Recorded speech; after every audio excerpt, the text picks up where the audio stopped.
ॐ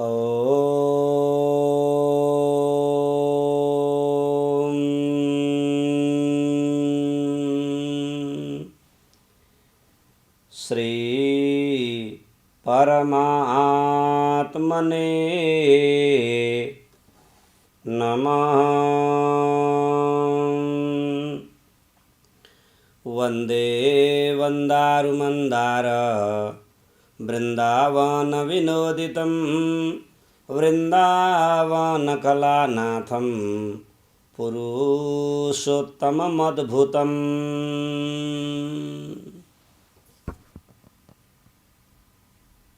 परब्रह्म परमात्मा भगवान पुरुषोत्तम का चरणमा कोटि कोटि वन्दना गर्दै हार्दिक स्वागत छ सम्पूर्ण दर्शक तथा श्रोतृवृन्दहरुमा। रेडियो हिमशिखर 103.3 मेगाहर्जबाट गुन्जिरहेको आध्यात्मिक तर्फको विशिष्ट अन्तर्ज्ञान तथा टेलिभिजनबाट प्रसारण हुँदै आइरहेको आध्यात्मिक चिन्तन कार्यक्रममा म कार्यक्रम प्रस्तोता घनश्याम ढकालको। आदरणीय सज्जन, यो प्रातकालीन समयमा तपाईका घर घरमा, कोठा कोठामा, छोटा छोटामा यो प्रातकालीन धार्मिक अनुष्ठान लिएर हामी आइपुगेका छौँ। तपाईले आफ्नो टेलिभिजन वा रेडियोलाई अन गरिसक्नु भएको छ भने तपाईँ अन्तर्ज्ञान तथा आध्यात्मिक चिन्तन कार्यमा सानन्दित भइरहनु भएको छ। यो प्रातकालीन समय अमृतमय बेला हो। रातभरि थाकेका मनहरू र दिनभरि कार्य गरेर गलेको शरीरलाई स्वस्थ ऊर्जा प्राप्ति गरेर प्रातकालीन समयमा वास्तवमा सत्ययुगीन समय आएको हुन्छ। रातभरि चोर्दै गरेको चोरले पनि प्रातकालमा कमसे कम हात मुख धोएर राम राम जप्दै गरेको अवस्था हो। यो अमृतमय बेलामा हामीले पनि आजको दिनभरिलाई ऊर्जा र शक्ति प्राप्ति गर्ने सफलता प्राप्त गरौँ र हामीले आफूभित्रै भएको ऊर्जाको प्रयोग गरेर जीवनलाई सुख शान्ति र आनन्दमय बनाउन सकौँ। शारीरिक तथा मानसिक रूपले जीवनलाई सफल र सबल बनाउन सकौँ भन्ने कार्यक्रमको लक्ष्य हो। त आउनुहोस् आज सर्वप्रथम हामी आजको पञ्चाङ्गको बारेमा जानकारी राखौँ, जसले पञ्चाङ्गले हामीले आजको दिनको निश्चित गर्दछ र हामीले के गर्ने भन्ने कुराको पनि समयले नै हामीलाई निर्धारण गर्ने हो। ऋषि महर्षिहरूले समयका बारेमा हजारौँ वर्ष अनुसन्धान गरेर हामीलाई दिशाबोध गराउनु भएको छ। आउनुहोस् आज पञ्चाङ्गको श्रवण गरौँ र पञ्चाङ्गको श्रवण गर्नाले प्रातकालीन हामीले गङ्गा स्नान गरेको फल प्राप्ति गर्दछौँ। आज 2077 साल आश्विन महिनाको 10 गते शनिबार रहन गएको छ र अधिक मास शुक्ल पक्ष आज दशमी तिथि रहन गएको छ। 39:35 पला अथवा बेलुका 9:44 उत्तराषाढा नक्षत्र रहन गएको छ 42:55 पला अथवा रातिको 11:05 र आज आनन्दादि योगमा राक्षस योग रहन गएको छ भने चन्द्रमा मकर राशिमा विद्यमान रहनुभएको छ। 29:58 पलाका दिनमान रहन गएका छन्। 5:54 उदाउनु भएका सूर्य सन्ध्याकालमा 5:54 अस्ताचलमा जाँदै हुनुहुन्छ भने सन् 2020 सेप्टेम्बर महिनाको आज 26 तारिक रहन गएको छ। यसरी आजको दिन 10 गते अधिक मासको 10 गते चलिराखेको छ। र आदरणीय सज्जन, हामी कथा प्रसङ्ग मलमाससँग सम्बन्धित, अधिक माससँग सम्बन्धित र अब त पुरुषोत्तम मास भनौँ, पुरुषोत्तम मास सम्बन्धीका चर्चा कथा प्रसङ्गहरू श्रवण गर्दै गराउँदै आइरहेका छौँ र हामीले हाम्रा घर घरमा दीप जलाएका छौँ। अनि पुरुषोत्तम मासमा पुरुषोत्तम भगवानका आख्यान कथा प्रसङ्गहरू टेलिभिजन, रेडियो वा हामीले सामूहिकमा मन्दिरमा भेला भएर वा हामीले कुनै न कुनै विद्युतीय सर्किटको माध्यमबाट वा हामीले प्रत्यक्ष उपस्थित भएर कथा प्रसङ्ग श्रवण गर्दैछौँ वा अर्काले गरेका कर्मलाई पनि ल ठिक छ है, हजुरहरूले गर्नुभएका कर्महरू साह्रै उत्तम छन् भनेर समर्थन भए पनि गरिरहेका छौँ। र हामी कथा प्रसङ्ग श्रवण गर्दैछौँ जब समयान्तरमा चन्द्रमास र सौरमासको अन्तरालमा प्राकट्य भएको 3 वर्षमा आगमन गर्ने, जब अधिक मास मलमासको आगमन भयो, सबैले घृणा गरेपछि अत्यन्तै दुखित बनेर भगवान विष्णुकामा वैकुण्ठाधिपति विष्णुकामा पुग्दा भगवान विष्णुले गोलोकाधिपति पुराण पुरुषोत्तम भगवान श्रीकृष्ण चन्द्रका चरणमा लिएर गएपछि भगवान कृष्णले त्यतिखेर भन्नुभयो, हे अधिक मास, हे मलमास, तँलाई सबैले गाली गरे, अब तँलाई म सदा सर्वदा स्वीकार गरेर राख्दछु।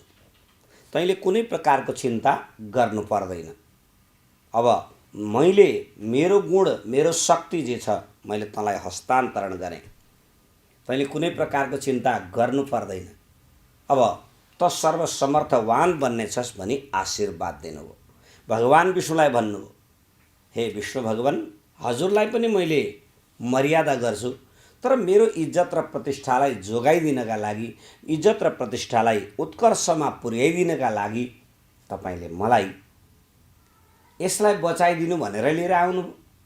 ल, मैले अस्मै समर्पिता सर्वा, मेरा गुणहरू जे छन् यसलाई मैले समर्पण गरेँ भन्नुभयो। अब त हिजो घृणा गरिएको मलमास सर्वशक्तिमान बन्यो। अब हिजोका आँखाका आँसु उसमा छैनन्। भगवानले कृपा गर्नुभयो, आफ्नो सर्वस्व प्रदान गरिदिनु भयो। यस्ता प्रकारले सर्वस्व प्राप्ति गरिसकेपछि अनि भगवान विष्णुले भन्नुभयो, प्रभु अब म जाउँ भन्दा जान सक्नुहुन्छ भनेर। अनि यस्ता प्रकारले लिएर आगमन गर्नुभयो। अधिक मासलाई, मलमासलाई लिएर आगमन गर्नुभयो। अनि आगमन गरेर त्यो बेलामा अब सानन्द भइगयो। मलमास पनि अधिक मास पनि आनन्दपूर्वक बस्न लाग्यो। सानन्दपूर्वक बस्यो। त्यो बेलामा वैकुण्ठमा मासानाम अधिपो भूत्वा, सबै महिनाहरूको अधिपति बन्यो। भगवान विष्णुका साथमा बस्यो। अब यस्ता प्रकारले हिजोको दुःख आज सुखमा परिणत भयो। भगवान कृष्णले यो कथा प्रसङ्ग सुनाउँदै हुनुहुन्थ्यो पञ्च पाण्डवहरूलाई। सज्जन, पञ्च पाण्डवहरू अत्यन्तै दीनवदन बनेर, साह्रै दुःखी बनेर बसिराखेको देख्दा भगवानले भन्नुभयो, तपाईँहरू जङ्गलमा हुनुहुन्छ, तपाईँहरू पुरुषोत्तमको आराधना गर्नुहोस् भन्दा पुरुषोत्तम को हुन् भनेर। अनि यो पुरुषोत्तम कसरी भए, पुरुषोत्तम मास कसरी प्राकट्य भयो भन्ने सारा कुरा कृष्णले जब व्याख्या गरेर सुनाइदिनु भयो, त्यतिखेर भगवान कृष्णले के भन्नुहुन्छ भने, हे द्रौपदी, आज तिमी हेर कति दीनवदना भएकी छौ। तिम्रो मुखमण्डल मलिन भएको छ। तिमी धुलामा बसेकी छौ, बल्कल धारण गरेकी छौ, साह्रै दुःख पाएकी छौ। द्रौपदी, मैले तिम्रो पूर्व जन्मलाई हेरेँ। तिमीले पूर्व जन्ममा गरेको कर्मले गर्दा आज तिमी वनवास आउनु परेको रहेछ। यो कर्म त तिम्रो पूर्व जन्मको पो रहेछ।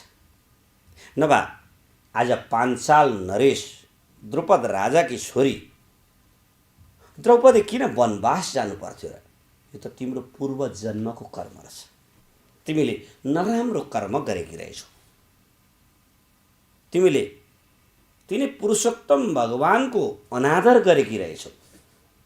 त्यस कारणले तिमी आज यस्तो दुःखको सागरमा डुब्नु परेको हो। द्रौपदी, जब भगवानले भन्नुभयो, पञ्च पाण्डवहरू चकित पर्नु। पञ्च पाण्डवले त्यो बेलामा भन्नुहुन्छ, प्रभु हजुरले कृपा गरेर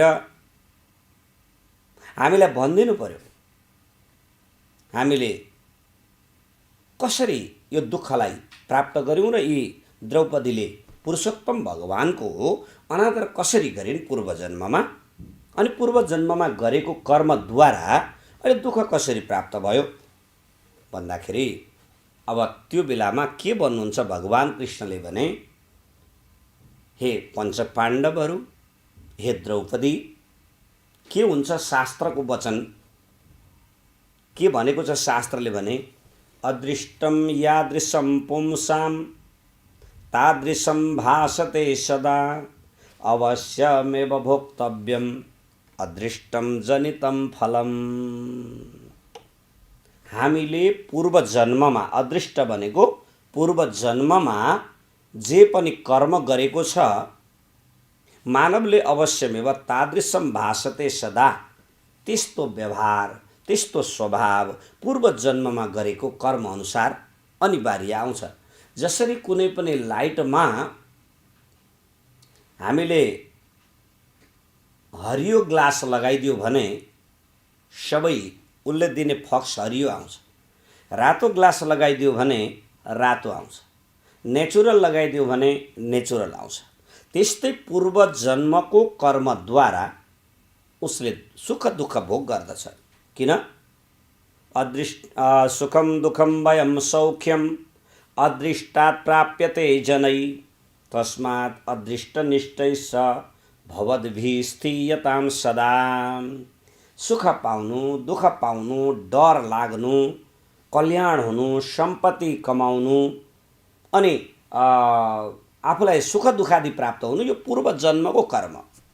पूर्व जन्ममा जस्तो कर्म गरेको छ तदनुसार त्यो प्रतिफल प्राप्त हुन्छ। त्यसो भएको हुनाले हे दाजु, हे द्रौपदी, हे नकुल सहदेव, हे अर्जुन, हे भीम, हे युधिष्ठिर, तपाईहरू पूर्व जन्मको कर्मले यो दुःख प्राप्त गर्नुभएको। त्यसमा पनि विशेष गरेर द्रौपदीले गरिएको दुःख, द्रौपदीका साथमा तपाईहरूले विवाह गर्नुभयो, द्रौपदीले वनवास जानुपर्ने कर्म पूर्व जन्ममा गरेकी थिइन्। त्यो कर्मको प्रभावबाट तपाईहरू दुःखी हुनुभएको हो। यसर्थ हामीले त्यत्रो राज्य थियो, हाम्रो इन्द्रप्रस्थ राज्य थियो, हामीले जुवामा हार्यौँ, जङ्गल जानु पर्यो भनेर दुःखी नबन्नुहोस्, तपाईहरूको पूर्व जन्मको कर्म हो भनेर जब भगवान कृष्णले भनिदिनु भयो, अर्जुनले सोध्नुभयो, प्रभु यो त अचम्मको कुरा भयो, हजुरले कृपा गरेर अब भनिदिनुहोस् यी द्रौपदीले पूर्व जन्ममा यी कसकी छोरी थिइन् अनि यिनले नराम्रो कर्म चाहिँ किन गरिन्, के गरिन्? अनि राजाकै छोरीबाट जन्मिँदा नराम्रो कर्म त यिनले गरेकी थिइन्, राजाकी छोरी त जोसुकै जन्मिन पाउँदैन। तर यिनले हामीसँग विवाह भएपछि अनि वनवास भोग्नु पर्ने कारण चाहिँ के पर्यो भन्दाखेरि अब यहाँ भन्नुहुन्छ भगवान कृष्णले, ल पञ्च पाण्डवहरू तपाईहरू बस्नुहोस्, द्रौपदी पनि यहाँ बस्नुहोस्, तपाईहरू सबैलाई म यो अब द्रौपदीसँग विवाह भएको कारणले तपाईहरू वनमा आउनु पर्यो। तर कारण चाहिँ द्रौपदी हुन्।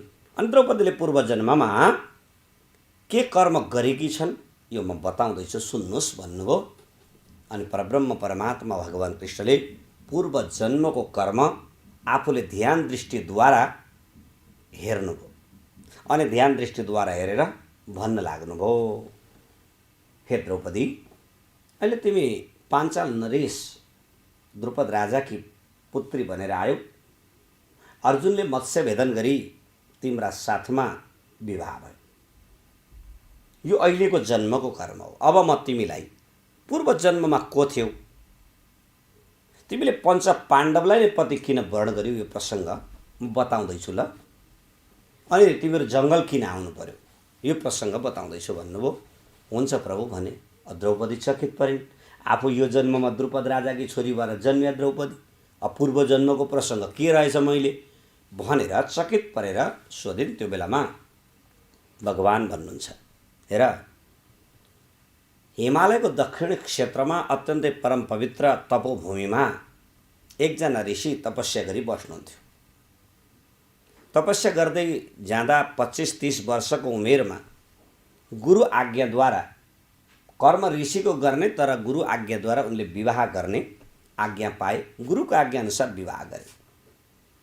पत्नीका साथमा सानन्दपूर्वक भगवानको जप ध्यान योग साधना गर्दै गर्दै ऋषि अगाडि कर्म गर्दै गए। तर यिनका घरमा एक पुत्रीको जन्म भयो। मेधावी ऋषिका घरमा छोरी जन्मिन्।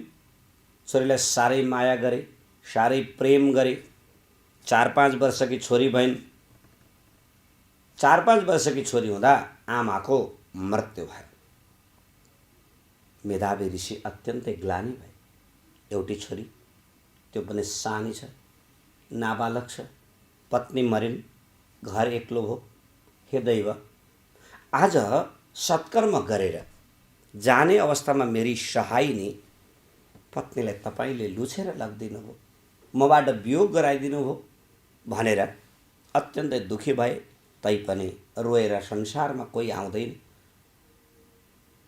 कर्मैव जायते जन्तु कर्मणैव विलीयते, कर्मबाटै जन्म हुन्छ, कर्मबाटै मृत्यु हुन्छ। वास्तवमा यो भोग्नु नै पर्ने कर्म होला। आयाति कर्म सम्बन्धात् याति कर्म क्षय पुनः, ऋषिले पढेका थिए। कर्म सम्बन्धले जन्मेर आयो, कर्म सम्बन्ध सकिएपछि फेरि संसार छोडेर गयो, यस्तै रहेछ यो संसार भनेर उनले चित्त बुझाए। पत्नी लगेर अन्त्येष्टि कर्म जे थियो गरे। उनले दृढ सङ्कल्प मेधावी ऋषिले गरे, अब म यिनै छोरीलाई छोरो जस्तै गरेर पढाउँछु, अर्को बिहे गर्दिनँ, किन पत्नी सुख मलाई रहेनछ भने छोरीलाई पुत्रवत पालन गरे, साह्रै माया गरे, सम्पूर्ण शास्त्रको अध्ययन गराए। सबै शास्त्रको अध्ययन भयो, उनी विज्ञ भइन्। अब त्यहाँ ऋषि, मेधावी ऋषिका घरमा ती उनकी छोरीका सखा सखीहरू, साथीहरू आउँथे पढ्नका निम्ति। उनी सबैभन्दा जान्ने थिए, तीक्ष्ण बुद्धिकी थिइन्, ज्ञानी थिइन्, लडाइँ झगडा गर्दैनथे, सबैसँग मित्रवत व्यवहार गर्थे, शत्रु यिनले कमाएका थिएनन्। आफूलाई बुवाले साह्रै माया गर्नुभएको, शास्त्र पनि पढेको, सबैले आफूलाई गाउँघरले पनि मानेको। अरू आफ्ना सँगका साथीहरूको बिहे हुँदै हुँदै गयो। विवाह हुँदै गइसकेपछि उनले चाहिँ के विचार गरिन्, म चाहिँ बिहे गर्दिनँ, बुवा एक्लै हुनुहुन्छ। म 2-4 वर्षकी हुँदा आमा खस्नुभयो, बुवाले बिहे नगरी बस्नुभयो। आखिर मैले पढेकै छ, मसँग ज्ञान छँदैछ, किन पो बिहे गर्नु र मैले, म विवाह गर्दिनँ भनेर उनले विवाह नगर्ने निर्णय गरिन् आत्मबाट। अनि यसो चर्चा चलाउँदा विवाह गर्ने कुरामा त्यति उनले जिज्ञासा नराखेको हुँदा पिताजीले पनि विचार गर्नुभयो, पढेकी छोरी छन्, आखिरै बुवा छोरी दिएर म पनि त एक्लै हुन्थेँ। अब छोरीले विवाह गर्ने त्यति जिज्ञासा राखेनन्, इच्छा व्यक्त गरिनन्। यसर्थ छोरीलाई अब बिहे नगर्ने नै भन्ने उनको निर्णय भयो। अब निर्णय भइसकेपछि छोरी हुर्किँदै गइन्, बढ्दै गइन्। सबै साथी सखीहरूसँगका साथीहरूको चाहिँ बिहे भयो। एउटीको विवाह, अर्कीको विवाह, अर्कीको विवाह, अर्कीको विवाह हो। अनि अब विवाह भएर आफ्ना पतिहरू लिएर आउँछन्, कसैले छोराछोरी लिएर आउँछन्, कसैले चिटिक्क परेका नानीहरू बोकेर आउँछन्, कति राम्रा राम्रा गहना लगाउँछन्, होइन यो त यसपालि बनाएको भन्छन्, होइन यसपालि किनेको लुगा भन्छन्, अनि यता माइत पो आकी भन्छन्, फेरि घर पो गाकी भन्छन्, कति आनन्दले हिँडेका। त्यतिखेर उनले विचार गरिन्, मेधावी पुत्रीले हेर्दा साह्रै राम्री, अब सुन्दरतम थिइन्। उनले विचार गरिन्, होइन बिहे त गर्नुपर्ने पो रहेछ। हेर मेरा साथीहरू कति राम्रा गहना लगाएका छन्, चिटिक्क परेका छन्, अनि माइत हिँड्या भन्छन्, अनि घर हिँड्या भन्छन्। हेर छोराछोरी हुर्किया छन्, बढ्या छन्, छोराछोरीले काम सघाएका छन्, बिहे त गर्न पर्ने रहेछ। अब मैले पहिले बिहे नगर्ने जस्तो निर्णय गरेँ, अब विवाह गर्ने निर्णय भयो मेरो। यो कुरा म कसरी बुवासँग भनौँ? आमा भएको भए कति राम्रो हुन्थ्यो होला, म आमालाई सबै कुरा भन्थेँ। अब त्यो बेलामा तन्माता स्वर्गता पूर्वम पित्रा सा पोषिता मुदा, त्यो बेलामा बाबुले पालेकी। उनले विचार गरिन्, बुवालाई भनौँ न त म बिहे गर्छु बुवा भनेर। कसरी भन्ने? अब बुवाले छोरीले बिहे गर्दिनँ भनेर बिहे गर्ने निर्णय नै हटाइदिनु। आमा भएको भए सबै भन्थेँ। र आमा मर्नु पनि साह्रै नराम्रो रहेछ। आमा मरेपछि छोरीले सबै कुरा आफ्ना कथा व्यथा सुनाउन सबैलाई पाइँदो रहेनछ। वास्तवमा छोरीका दुःख सुख सबै पोख्ने ठाउँ भनेको आमा रहेछ भनेर अब उनलाई त्यो आमा मरेकी आमाको चिन्ता त्यतिखेर ती सुन्दरतम गुणसुन्दरी कन्यालाई पर्न गयो। आमा भएकी भए म कति हाँस्थेँ होला, आमा भएकी भए मेरा कुरा सबै बिन्ती कसरी गर्थ्यो होला, आमा भएकी भए बुवालाई पे गरिदिउँ है छोरीको भन्नुहुन्थ्यो होला। यस्ता तर्कदार आउन थाल्यो। निन्द्रा लाग्दैन, ती मरे आमाको सम्झना आउन थाल्यो। खान मन लाग्दैन, मरे आमाको सम्झना आउन थाल्यो। अनि त्यसमा पनि विवाह गर्ने मन भयो। बुवाले यो कुरा बुझ्नु भएन। उनले के विचार गरेछन् भने मेरो मनको कुरा बुवाले बुझ्नु नि, छोरी बिहे गर्छेस् भनेर सोध्नु नि। अब पण्डितोपि पिता मूढो मम भाग्य बसाद हो। आफैले के भन्छन् सुतेर। मेरा बुवा पनि कति मूर्ख हुनुभयो, अरूका लागि त जान्ने नै हुनुहुन्छ। तर भाग्यवश मलाई केही पनि सोध्नुहुन्न। अब के गरौँ? सबैभन्दा जान्ने, सबैभन्दा राम्री, सबैभन्दा ज्ञानी मै हुँ। तर मेरो चाहिँ विवाह भएन। अरू सबै मभन्दा नराम्रा थिए, पढ्न जान्दैनथे। ती सबै नानीका आमा भए, सबै कुरा सुख भोग गरे। अब म विवाह गर्छु भन्ने मन आउँछ, बुवालाई भन्न सक्दैनन्। भोक पनि लाग्दैन, निद्रा पनि लाग्दैन। छोरी त दुब्लाउँदै गइन्, पातली हुँदै गइन्। पिताजीलाई बडा चिन्ता भयो, के भयो छोरीलाई भन्दैनन् बाला। अनि त्यतिखेर सोध्नु भएछ सखीहरूलाई, साथीहरूलाई सोध्नु, ए नानी हो, यी छोरी मेरी छोरीलाई के भएको रहेछ सोध सोध। भने त महाराज तपाईँकी छोरीलाई पनि बिहे गर्ने इच्छा भएछ, अब तपाईँले छोरीको विवाह गरिदिनुपर्छ। ओहो, छोरीले मलाई नि भने भए भइहाल्थ्यो। अब हजुरलाई पिताजीलाई भन्न छोरीलाई आँट आएन। यसर्थ आँट नआएपछि यस्तो कर्म भएको हो। ल छोरी, अब तिमीले विवाह गर्ने इच्छा गरेछौ, मैले थाहा पाएँ। म केटो खोज्न जाने, केटो खोजेर आउँछु। तिम्रो पनि विवाह गर्ने इच्छा छ नि मलाई, तर तिमीले भनेनौ। म त अब बा पुत्रवत बस्छौ मसँग भनेर हो। ल अब तिमी विवाह गर्छौ भने म अब कन्याका निम्ति कुमार खोजेर लिएर आउँछु, विवाह गर्नु पर्दछ। अब उनी खुसी भइन्। जे भए पनि आज बुवाले मेरो आत्माको कुरा बुझिदिनु भयो, मेरो विवाह हुने भयो भनेर उनी अत्यन्तै खुसी भए। अब त्यो बेलामा उनले हृदयङ्गम गरिन्, विचार गरिन्। अब आफूले गरेका कर्महरू अनि जे भए पनि मेरो दुःखलाई बुवाले बुझिदिनु भयो। मेरा बुवा जानुहुन्छ, अब केटो हो खोजेर लिएर आउनुहुन्छ, मेरो पनि विवाह हुन्छ। अनि त म पनि ती साथीहरू जस्तै राम्रा लुगा लगाएर पतिका साथमा आनन्दसँगले विचरण गर्नेछु। अनि मेरा पनि माइती घर, आफ्नो घर बन्नेछ। अनि मेरो पनि सम्पत्ति हुनेछ। अनि मैले पनि पिताजीको सेवा त्यो बेलामा पनि गर्नेछु। अनि मेरा सन्तानहरू हुनेछन्। विविध प्रकारको उनको कल्पना अब मनमा, हृदयमा आगमन गर्न थालिन्। त्यो हृदयमा त्यो भावनाको आगमन भयो। अब यता मेधावी ऋषिले आफ्नो छोरीले पढेकी, सुन्दरतम छन्, उमेर पनि अलि माथि भइसकेको छ। अब ययोरेव समम वित्तम ययोरेव समम कुलम, विवाह गर्दाखेरि उमेर मिल्दो गरिदिनु अरे, सम्पत्ति मिल्दो गरिदिनु अरे, पढाइ मिल्दो गरिदिनु अरे, कुल मिल्दो गरिदिनु अरे। काहीँ नपढेका केटाकेटी छन्, काहीँ उमेर कम छ, काहीँ सम्बन्ध लाग्छ।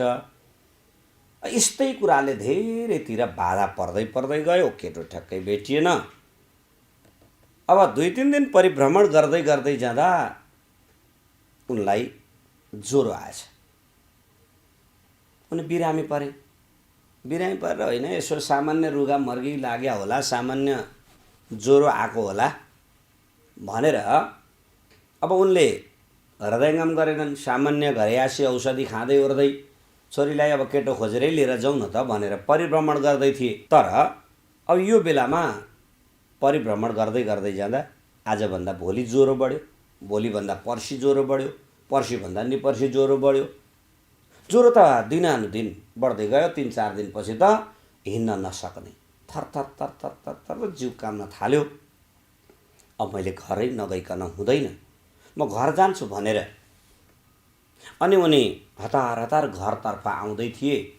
यता छोरीले चाहिँ मेरा लागि कुमार लिएर विवाह गर्ने केटो लिएर आउनुहुनेछ, मेरो विवाह हुनेछ, मैले सौभाग्य प्राप्त गर्नेछु, बुवा कहिले आइपुग्नु होला भनेर बुवातर्फ हेर्दै थिइन्। बुवा त ठक ठक ठक ठक कामदै कामदै आइपुग्नु भयो। के भयो पिताजी भने त छोरी ज्वरो आयो मलाई, खोइ औषधि बनाऊ। छोरीले जानेसम्मको औषधि बनाइन्, औषधि खुवाउँछिन्, ठक ठक काम्या छन्, जति लुगा ओढायो अब ज्वरो कम हुँदैन। अब वैद्य धामी झाँक्री औषधि केही गरियो, निको भएन। त्यो बेलामा छोरीलाई भन्न लागे, छोरी तिमी साह्रै दुखी रहेछौ, हेर तिम्री आमाले तिमीलाई 2-4 वर्षको उमेरमा छोडेर गइन्। आज तिम्रो अभिलाषा थियो विवाह गर्ने, मैले तिम्रो विवाह गर्ने इच्छालाई परिपूर्ण गर्न सकिनँ।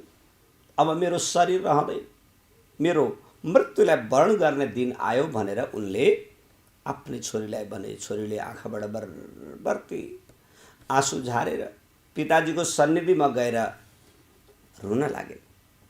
उनले त्यतिखेर मेधावी ऋषि भगवानका अनन्य भक्त थिए। त्यतिखेर भगवानको स्तुति गर्न थाले मनले, प्रभु यो जीवन यो शरीर त मैले छोड्नु नै छ। राशेष राधरमण प्रचण्ड दुर्दण्ड दुराहत निर्जरारे अत्युग्रतावा नलपान करत कुमारी को तारित वस्त्रहरत। हे भगवान, हजुर राशेश्वर राधारमण हुनुहुन्छ र जस्तो सुकै दुःखमा परेका भक्तहरूलाई पार तार्दिनुहुन्छ। यसर्थ भगवान आर्तनादलाई पुकारा गर्ने भक्तहरूलाई पार तारिदिनु। हे कृष्ण, हे गोविन्द, हे हरि, हे मुरारी, मलाई रक्षा गरिदिनुहोस् भनेर परब्रह्म परमात्मा भगवानको स्मरण गर्दै उनले प्राण त्यागे, मृत्युलाई वर्ण गरे। पिताजीको आँखा बन्द भए, चेष्टा बन्द भयो, ढुकढुकी बन्द भयो, नाडी बन्द भयो, रुन थाले। पिताजी पिताजी कहाँ जानुभयो? हा पिता, हे पिता, आज मलाई कति आनन्द दिनुहुन्थ्यो, छोरी भनेर कति दुःख, मेरा दुःखलाई बुझेर कर्म गरिदिनुहुन्थ्यो। पिताजी म कति दुःखी रहेछु। बालकमा आमालाई मैले त्याग्नु पर्यो, आज यो उमेरमा मैले पिताजीलाई त्याग्नु पर्यो। म कसका शरणमा जाउँ? अब मलाई खाइस् कि खाइनस् कसले सोध्छ? चिसो भयो कि जाडो भयो कि कसले सोध्दछ?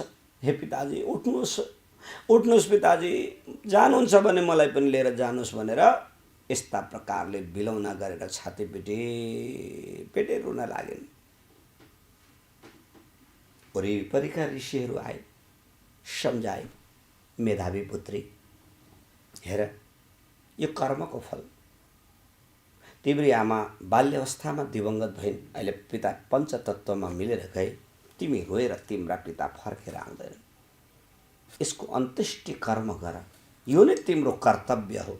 मानवले केवल कर्तव्य गर्नुपर्दछ भनेपछि के गर्ने? सबैले जसो भन्छन् मान्नै पर्यो।